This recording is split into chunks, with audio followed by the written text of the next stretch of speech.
Hello dear student, today we are discussing about C token. Class में हम लोग पढ़े थे C डेटा टाइप. अब हम पढ़ेंगे C टोकन. देखिए C टोकन क्या होता है ना कि C प्रोग्रामिंग का जो सबसे स्मॉलेस्ट यूनिट होता है उसको हम बोलते हैं C टोकन. ठीक, सबसे छोटा भाग, सबसे छोटा स्मॉलेस्ट यूनिट जो होता है, individual smallest unit of a C programming is known as C token. ठीक है, टोकन क्या हो सकता है? वो कोई कीवर्ड हो सकता है, कोई आइडेंटिफायर हो सकता है, कोई स्पेशल सिंबल हो सकता है, ऑपरेटर हो सकता है. इन सबको हम क्या बोलते हैं?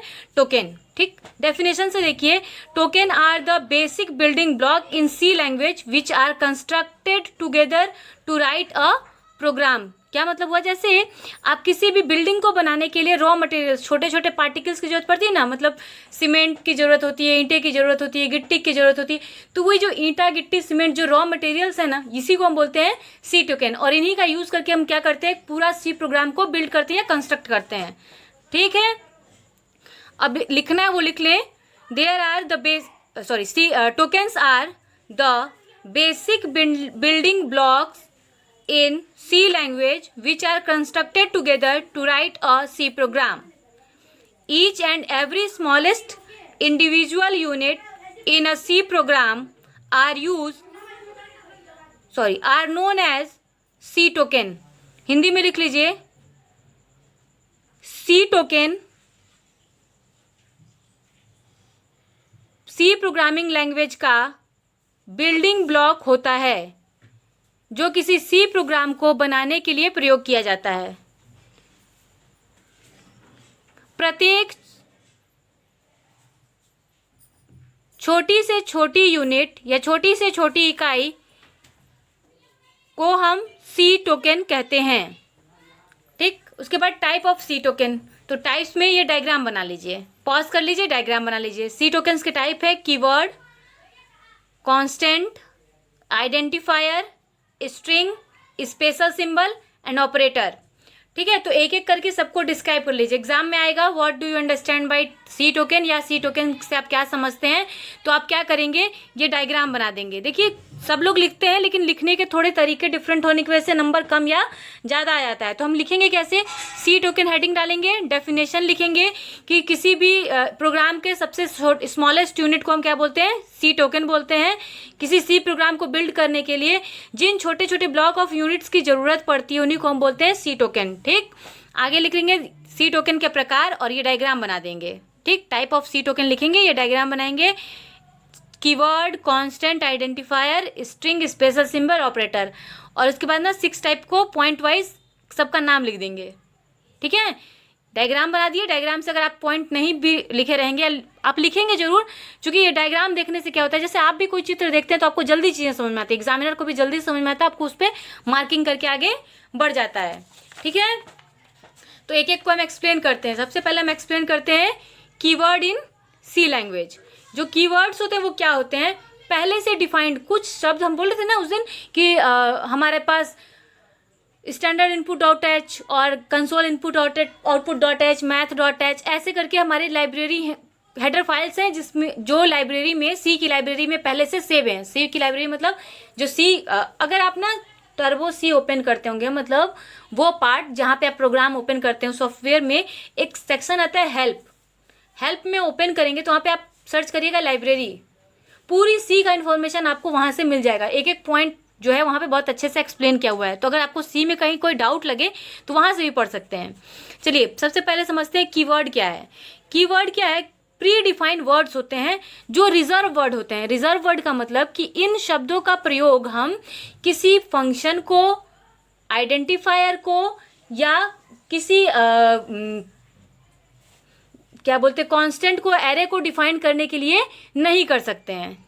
ठीक है, तो देखिए डेफिनेशन लिखा है, जो हम बोले वही सेम चीज लिखा है. Keywords are predefined. Keyboard मत लिख लीजिएगा, बहुत सारे बच्चे कीबोर्ड लिख देते हैं. कीवर्ड है. Keywords are predefined word in C compiler. C compiler में पहले से कुछ डिफाइंड शब्द हैं. Each keyword is meant to perform a specific function. और हर कीवर्ड एक स्पेशल फंक्शन को परफॉर्म करता है. ठीक, मतलब एक स्पेशल कार्य को संपन्न करता है. सी लैंग्वेज सपोर्ट 32 कीवर्ड्स, 32 कीवर्ड होते हैं। इसको याद करने की जरूरत नहीं है, बार बार आप प्रोग्राम लिखेंगे तो खुद ब खुद आपको ये सारे कीवर्ड याद हो जाएंगे। जैसे अभी हम उस दिन लिख रहे थे प्रिंट एफ, तो फंक्शन था, कुछ कीवर्ड हम लिख रहे थे ना, इंट डेटा टाइप के लिए लिख रहे थे कि इंटीजर डेटा टाइप के लिए इंट, फ्लोट डेटा टाइप के लिए फ्लोट, कैरेक्टर डेटा टाइप के लिए कैर, है ना। ऐसे शॉर्ट है unsigned, signed, size of, static, while, ये ना हम जब लिखेंगे वाइल, डू वाइल, क्या बोलते हैं, कंट्रोल स्टेटमेंट, वहाँ पे ये सारे वर्ड आएंगे, if, else, for, case, switch, ठीक। तो ये सब हमें याद हो जाएंगे, इसका स्क्रीनशॉट ले लीजिए, ठीक है। चलिए नेक्स्ट आइडेंटिफायर था, नेक्स्ट हमारा था कीवर्ड हो गया, हम आइडेंटिफायर लिख रहे हैं, फिर कांस्टेंट पढ़ेंगे, फिर है क्या आइडेंटिफायर। तो हेडिंग डाल दीजिए आइडेंटिफायर, पैरेलल में लिखते जाएंगे, आपका नोट्स कंप्लीट हो जाएगा। क्योंकि आप लोग लाइक सब्सक्राइब नहीं बढ़ा रहे हैं, जब सब्सक्रिप्शन नहीं बढ़ेगा तो हमको ना यूट्यूब अलाउ नहीं कर रहा है आप अपलोड करने को पीडीएफ। लिखिए a C identifier is a name to identify a variable, function और any other user defined item. क्या मतलब हुआ कि जो सी आइडेंटिफायर होता है वो किस लिए यूज किया जाता है, किसी भी वेरिएबल, फंक्शन या दूसरे यूजर डिफाइंड आइटम को डिफाइन करने के लिए या आइडेंटिफाई करने के लिए, ठीक है। कीवर्ड क्या था, पहले से कुछ रिजर्व वर्ड थे, प्री डिफाइंड रिजर्व वर्ड थे, ये क्या है, ये यूजर डिफाइंड वर्ड है, ठीक है। आइडेंटिफायर और कीवर्ड में डिफरेंस आता है एग्जाम में, इंपॉर्टेंट टॉपिक नोट कर लीजिएगा कि each program element in a C program are given a name called identifier. जो भी हम एलिमेंट को नाम दे रहे होते हैं सी प्रोग्राम में, जैसे हम लिख रहे थे ना इंट ए, तो ए क्या था, एक आइडेंटिफायर था जो इंटीजर टाइप के वेरिएबल को होल्ड कर रहा था, ठीक। अब लिखना each program element in a C program are given a name called identifier. 2 बार लिख दिया है, यहां से हटा लीजिएगा, नेक्स्ट पॉइंट में इसको लिख लीजिएगा कि प्रत्येक आइटम जो या प्रत्येक एलिमेंट जो सी प्रोग्राम में डिफाइंड किया गया हो उसको हम क्या बोलते हैं, या प्रत्येक एलिमेंट का जो भी नाम दिया गया हो सी प्रोग्राम में उसको क्या कहते हैं हम, identifier. Name given to variable, function and array are example of identifier. जो हम किसी भी वेरिएबल का, आइडेंटिफायर का या एरे का नाम दिए हैं वो क्या कहलाता है, आइडेंटिफायर कहलाता है, ठीक। जैसे एग्जाम्पल में हम लिखते हैं ना, ऐसे लिखते हैं इंट ए, तो जो ये ए है ना वो क्या है, एक आइडेंटिफायर है। या फिर ऐसे लिखते हैं कॉमा, अगर कोई फंक्शन लिखना हो तो मान लीजिए फन, तो ये फंक्शन क्या है, एक आइडेंटिफायर है, ठीक। फंक्शन नाम का, या ऐसे लिख लीजिए सम, तो सम नाम का एक फंक्शन है और ये सम शब्द क्या है, आइडेंटिफायर है, ठीक है। अब आइडेंटिफायर के रूल क्या है, तो आइडेंटिफायर बनाने के लिए रूल एक एक लाइन हम लिखवा रहे हैं, जल्दी जल्दी लिखते जाइए। क्या मतलब है कि जो rule for constructing identifier, rules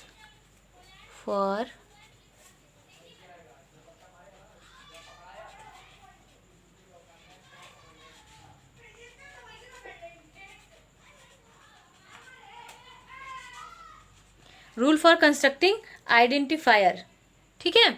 तो आइडेंटिफायर बनाने के लिए क्या किया, सबसे पहले उसमें सी ये कहता है कि किसी भी आइडेंटिफायर के लिए जो फर्स्ट कैरेक्टर होगा वो हमेशा क्या होगा, एक कैरेक्टर होगा, मतलब जो फर्स्ट डिजिट होगा वो एक कैरेक्टर होगा, ठीक,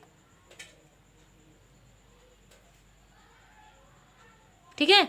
या नहीं, एक चीज फर्स्ट कैरेक्टर क्या होगा, या तो ए होगा या अंडरस्कोर होगा, मतलब अल्फाबेट होगा या अंडरस्कोर होगा। मतलब क्या हुआ कि एक आइडेंटिफायर कॉम्बिनेशन ऑफ नंबर और अल्फाबेट हो सकता है, लेकिन जो स्टार्टिंग होगा वो हमेशा या तो अंडरस्कोर से होगा या अल्फाबेट से होगा। लिख लीजिए the first character in identifier must be an alphabet और अंडरस्कोर,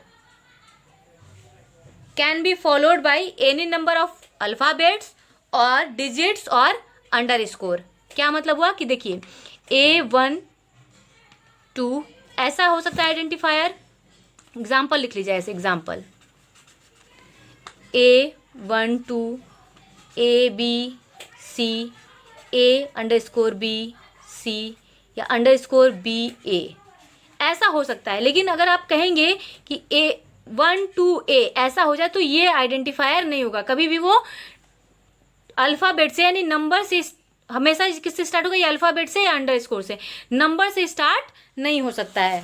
ठीक, नेक्स्ट पॉइंट लिखिए, they not beginning with digit, मतलब नंबर से स्टार्ट नहीं हो सकता है। Next point, upper case and lower case letter are distinct, हम पहले भी जान चुके हैं, क्योंकि सी जो है वो केस सेंसिटिव लैंग्वेज है। मतलब कि अगर हम लिखते हैं A B और AB, small a and small b, तो ये दोनों क्या होगा, डिफरेंट होगा। तो ये लिखा है upper case and lower case letter are distinct, upper case letter और लोअर केस लेटर भिन्न भिन्न होगा। फिर नेक्स्ट लिखिए, कॉमा और bracket space are not allowed. जैसे मान लीजिए आप ऐसा लिखना चाहें A, B, इसको हम एक आइडेंटिफायर नहीं मानेंगे, इसको दोनों क्या मान लेगा, अलग अलग आइडेंटिफायर। तो इसे लिखिए कॉमा और ब्लैंक स्पेस, या फिर अगर आप ऐसा चाहेंगे A, B और बीच में एक स्पेस दे दें तो इसको अलाउ नहीं करता आइडेंटिफायर। तो ही लिखा है कि कॉमा और blank space are not allowed within an identifier, किसी एक आइडेंटिफायर के बीच में कोई कॉमा या ब्लैंक स्पेस अलाउड नहीं होता है। ठीक है, नेक्स्ट लिखिए, keywords are not used as an identifier. हम पहले ही बताए थे कि जो कीवर्ड्स होते हैं वो रिजर्व वर्ड होते हैं, उनको हम किसी आइडेंटिफायर की तरह यूज नहीं कर सकते हैं। और नेक्स्ट लिखिए, identifier should not be of length more than 31 character, 31 character से ज्यादा लेंथ का आइडेंटिफायर नहीं हो सकता है। ठीक, बस इतना ही रहने दीजिए, एग्जाम्पल लिख लीजिए,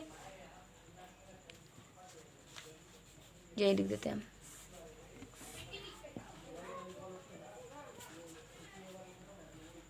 ABC अंडरस्कोर AB A1, ठीक, ये हो सकता है। चलिए, अब आपको ये होमवर्क है कि आप लिखेंगे कि आइडेंटिफायर और कीवर्ड में क्या डिफरेंस है। ये इंपॉर्टेंट टॉपिक है, जरूर से लिख लीजिएगा, नहीं तो मुश्किल हो जाएगा। अगर नहीं समझ में आएगा तो पूछ लीजिएगा, हम लिखवा देंगे। ठीक है, कमेंट में लिख देंगे तो हम आपको बता देंगे कि आइडेंटिफायर और कीवर्ड में क्या डिफरेंस है। आज इतना ही रहने देते हैं, कल हम पढ़ेंगे कांस्टेंट, स्ट्रिंग, स्पेशल सिंबल और नहीं, ऑपरेटर बड़ा है तो हम कल पढ़ लेंगे कांस्टेंट, स्ट्रिंग, स्पेशल सिंबल, या फिर अभी कहे। चलिए ठीक है, आज इतना ही रहने देते हैं। तो चैनल को लाइक करें, सब्सक्राइब करें और अपने दोस्तों के साथ शेयर करें, ताकि जल्दी से जल्दी हम इसमें नोट्स अपडेट कर पाएँ। Okay, thank you.